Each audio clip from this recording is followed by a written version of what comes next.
This video is sponsored by Flag Maker and Print. More on that at the end of the video. .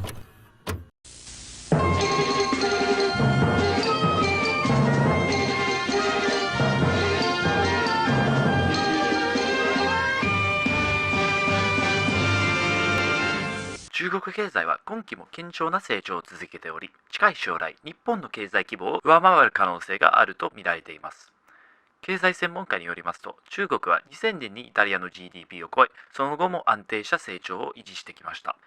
今後10年間で G7 のうちさらに4カ国の経済規模を上回るとの見通しも示されており、中国経済にさらなる発展に注目が集まっています。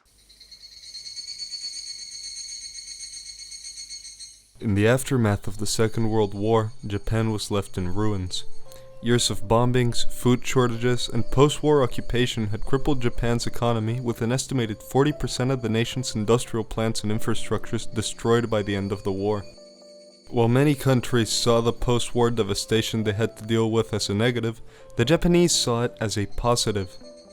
The destruction of their pre-war industry let the Japanese build new modern factories, and with the dissolution of the imperial military, millions of well-disciplined and highly educated soldiers were able to join the workforce, giving the Japanese a competitive advantage over the war's victors. However, Japan's economy still lagged behind the European and American economies, so the Japanese government placed a greater emphasis on ensuring their nation's economic growth. .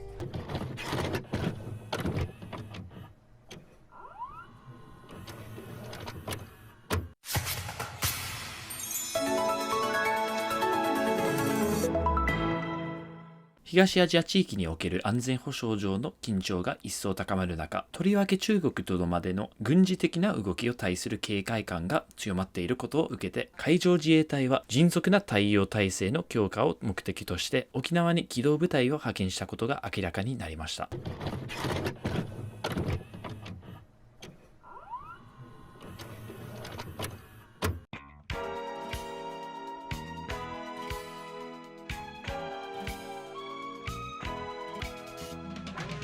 The Cold War was a game of economics, and by the 1950s, a lot of countries had managed to build up their economies by building large manufacturing industries, or by simply being lucky enough to have large reserves of natural resources that they could sell off. And while Japan's manufacturing industry had managed to make a minor resurgence in the 50s thanks to the Korean War, the Japanese knew that trying to compete with the Soviet, West German, or American manufacturing industries was an uphill battle. So the Japanese government decided to invest heavily into technological innovation to try and help its industries compete with the European and American economies on their own terms.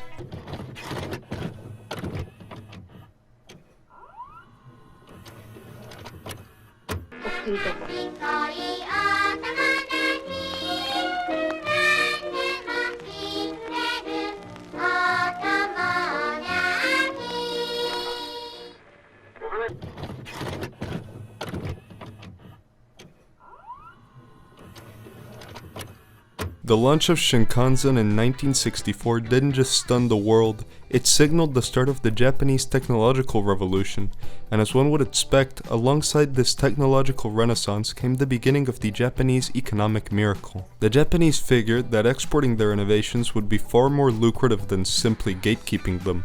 And they were right. By 1968, Japan had become the world's second largest economy, and by the early 70s, the word technology had become synonymous with Japan. Televisions, cameras, digital audio, computers, cars, all made in Japan and all sold internationally. But that was only the beginning. By the 80s, Japan's presence in the average consumer's life greatly increased as Japan started exporting entertainment in the form of video games, cartoons, music. In just 20 short years, Japan had managed to become an economic, technological, and cultural giant, one that could rival the United States, and it truly did seem as if the Japanese would usurp the US as the world's leading superpower by the mid-90s. But unfortunately, this Japanese global dominance was never meant to be.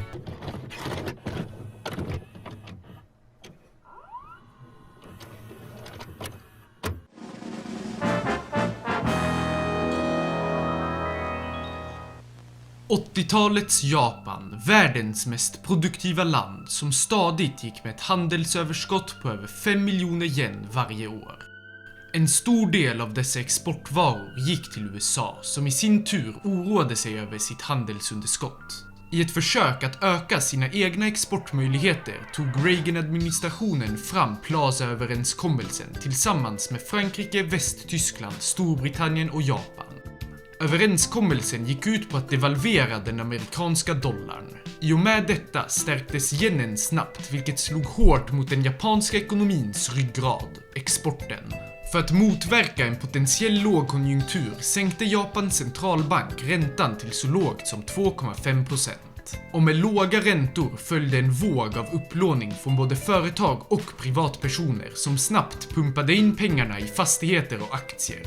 På bara 4 år fördubblades Nikkei 225 och markpriserna steg så mycket att kejsarpalatsets mark värderades högre än hela delstaten Kalifornien. Skrämda av en potentiell överhettning av ekonomin rullade centralbanken tillbaka de låga räntorna, vilket spräckte bubblan.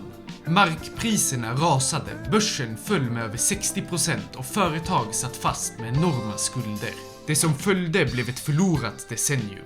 Deflationen slog till, vilket gjorde att priserna sjönk, inte på grund av framsteg utan på grund av minskad efterfrågan och stagnerande tillväxt. Drömmen om att Japan skulle överträffa USA som världens ekonomiska stormakt bleknade bort i nostalgins dimma.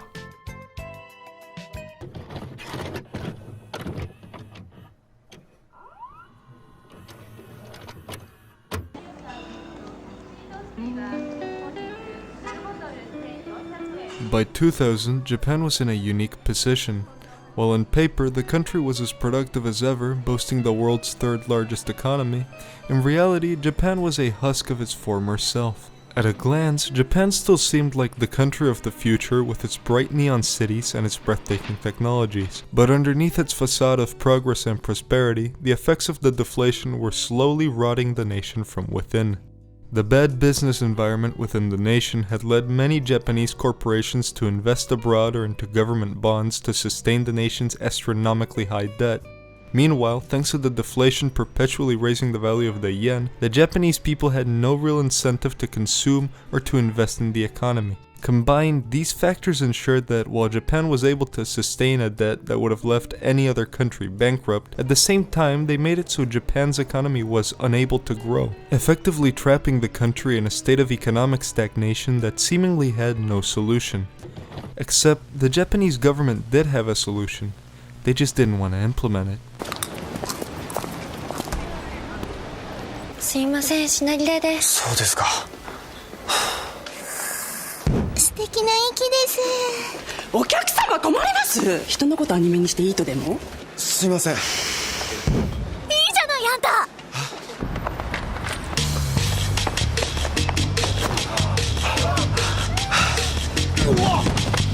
息をデザインするガムロッテアクオ。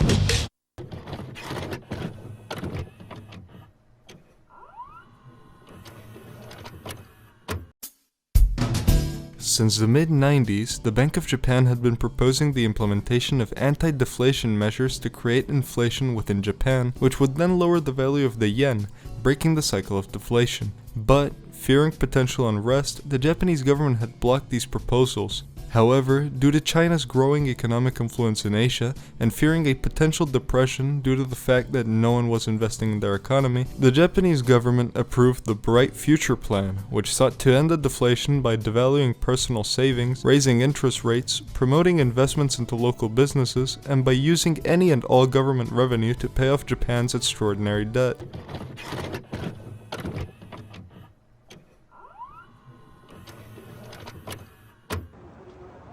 The mid-2000s saw Japan undergo a second economic miracle that once again saw it take the international spotlight for its miraculous recovery from the economic bubble.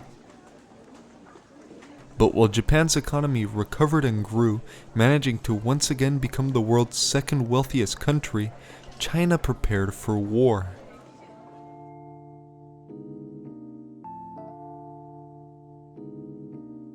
Since the late 70s, the PRC had been trying to usurp Japan as the world's second largest economic power, and in the late 90s they'd done just that. With the collapse of the Japanese bubble economy, China was able to take Japan's place as the world's second largest economy thanks to its newfound status as the world's factory. And the Chinese knew that as long as Japan was stagnant, then they would be able to grow indefinitely with no competition. So it came as no surprise that Japan's sudden economic recovery posed a very big threat to China. So, knowing they couldn't outcompete Japan, the Chinese decided that if they couldn't win economically, then they would instead win militarily by declaring war on Japan to cripple the country with a war they knew the Japanese could not afford. But the Japanese weren't dumb. They knew that China's military buildup was meant as a threat, so they responded in kind.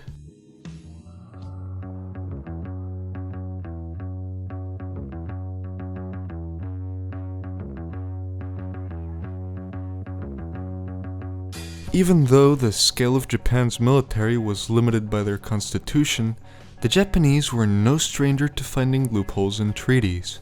So by early 2006, barely a year after the start of Japan's miraculous economic growth, the East Asian arms race had begun. While Japan was able to produce advanced weapons faster than any European country, they knew they could never outproduce the Chinese. After all, China was the world's factory. So the Japanese decided that in order to win against them, they'd have to make allies. Thanks to the threat posed by China, Japan was able to establish the East Asian Security Organization with South Korea and Taiwan.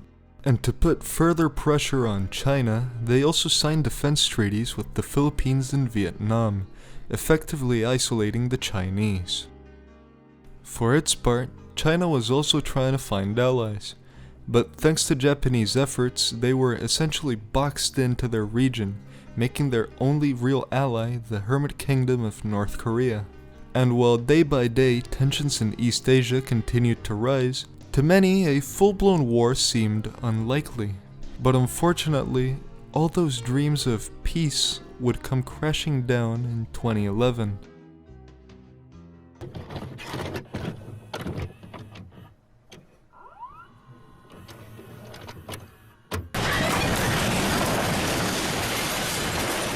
In 2011, Japan's Tohoku region was rocked by one of the most powerful earthquakes ever recorded. And as if that wasn't bad enough, the earthquake was followed by a massive tsunami that flooded large parts of the Iwate, Miyagi, and Fukushima prefectures.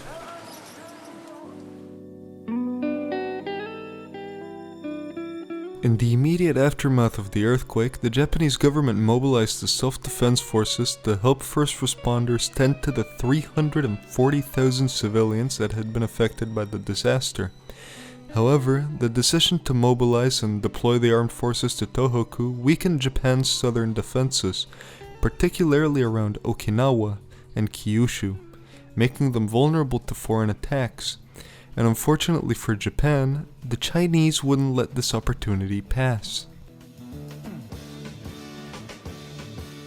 On the 21st of March of 2011, 10 days after the earthquake, the Chinese Air Force launched a series of attacks against Japanese military targets in Kyushu and Okinawa. At the same time, China's Navy started shelling Taiwanese coastal targets, while the North Korean army started a full-scale invasion of the south, starting what many would come to know as the Great East Asian War.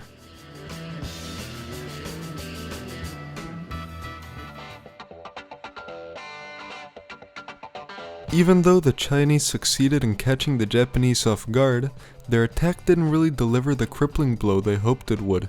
And while the strikes on Kyushu managed to damage some Japanese airfields, they were unable to cause any significant damage to Japan's naval bases. Not to mention that, thanks to the crisis in Tohoku, the bulk of the JMSDF was deployed around Sendai, meaning that the Japanese still had the second strongest navy in the Pacific.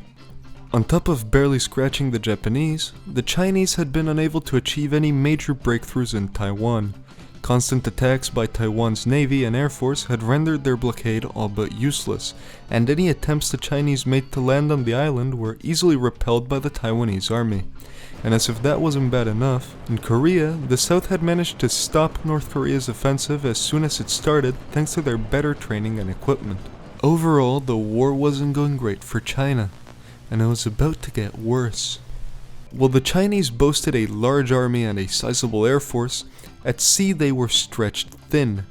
While on paper China had a massive navy, in actuality the PLAN was mostly made up of corvettes and other coastal defense ships, so after all but destroying the Chinese fleet off the coast of Taiwan, the Japanese and their allies held complete naval dominance over China. But instead of simply blockading China and waiting for their economy to collapse, the Japanese had a different idea. Using a South Korean offensive as a distraction, the Japanese landed and then started flooding troops into Shandong, managing to fully occupy the peninsula in a week, and to make matters worse for China, the Taiwanese started their own invasion, landing troops in Xiamen and quickly moving to secure as much of Fujian as they could with the help of the Japanese army.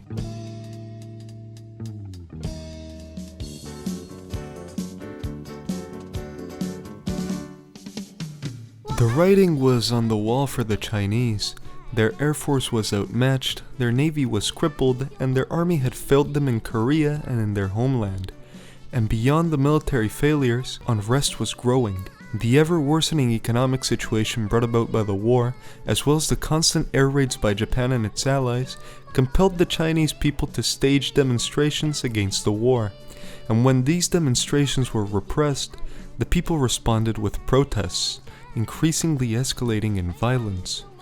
China was crumbling, but the CCP was ready to keep fighting until the bitter end, or at least it was, until the Russians arrived. The UN knew that the PRC would rather bleed itself dry than to ever surrender to Japan, and they knew that China would veto any resolution that sought to end the war. But luckily for them, the Russians had a plan. They would invade and occupy Manchuria until the CCP agreed to a ceasefire. Now, this plan had a lot of problems, chief among them being the fact that no one could really force the Russians to leave after a ceasefire was reached, but seeing as no one had a better plan, the UN greenlit Russia's proposal. Russia's invasion was the final nail in China's coffin. A week after the Russian Fifth Army stormed the border, the CCP formally surrendered to Russian forces, finally bringing an end to the Great East Asian War. Their defeat made the Chinese lose a lot of land, with large parts of their southern coast being given to Taiwan, while Japan was given ownership of Shanghai, Hong Kong, and Macau. Meanwhile in Korea, thanks to Russia and Japan, the ROK was able to completely overrun and annex the north. But thanks to the massive wealth and societal differences between the north and south, Korea agreed to the establishment of a special Russo-Japanese Transitional Council to finally unite the peninsula. Unsurprisingly, after the Chinese surrender, Russia refused to leave Manchuria, instead annexing it and turning it into an autonomous republic within their federation. And while the UN didn't really like Russia's aggressive expansion, it also didn't stop it. After all, thanks to Russia, peace had been restored in Asia, so appeasing them was seen as a necessary evil to thank the Russians for intervening.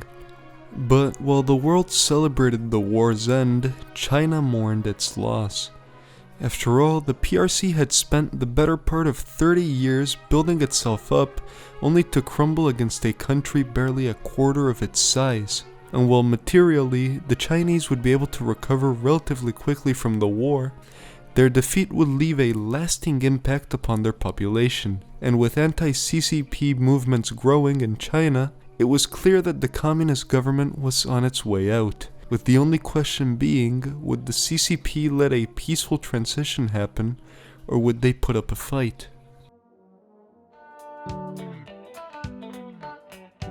The story of Japan is largely a story of perseverance. After all, the Japanese were able to turn their country into a world superpower after almost 20 years of stagnation and decay. And while Japan's resurgence has been praised by many, some wonder if Japan will readopt its old militaristic ways to maintain the uneasy peace in Asia.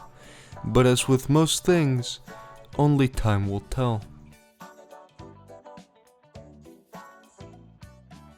Do you like flags? Yeah? Well, you're in luck thanks to this video's sponsor, Flag Maker and Print. Flag Maker and Print is the easiest way to design and print your flags online. What makes Flag Maker special is that on their website they have a little Flag Maker web app that lets you design your very own high quality flags, which they will then print and ship directly to you. Now if you're just a common flag fan, you can use Flag Maker's web app to modify already existing flags for your liking, or to make your own simple flag designs from scratch using all their built-in tools. But if you think yourself a comedian, like me, then you can import your own Photoshop or Illustrator or Photopea or GIMP file into Flag Maker so that your Hideo Kojima flag can go from a PNG to a reality. On top of letting you make your own flags, on their shop, Flag Maker also offers historical flags, Equestria War flags, and the coveted Wilhelm the Kaiser cat flag. I mean, come on, you just gotta buy that one. Now, if anything I've said has piqued your interest, then I have some great news. Not only is Flag Maker giving all of you, my viewers, a 10% discount when you shop through my link in the description, but they've also given me 3 whole gift cards to give away to you. So if you would like a chance to have your flag design printed for free, just leave a comment on this video and have a way for me to contact you on your YouTube profile, preferably an email address. I'll be picking the winners at random a full week after this video's upload, so comment now to enter the giveaway. Again, anyone using my link will get a 10% discount on Flag Maker's shop, and if you want a chance at winning a free flag with your own design, just comment anything you want under this video, and have a way for me to contact you on your YouTube profile. A huge thanks to Flag Maker for sponsoring this video, and as always, if you enjoyed the video, feel free to leave a like, comment, and subscribe. And if you want to directly support the creation of more videos like this one, please feel free to join my Patreon like these people up on screen, link in the description. Alright, remember to always drink and drive, and hopefully I'll see you all soon on the next one. Bye bye, and as always, roll the Haruher.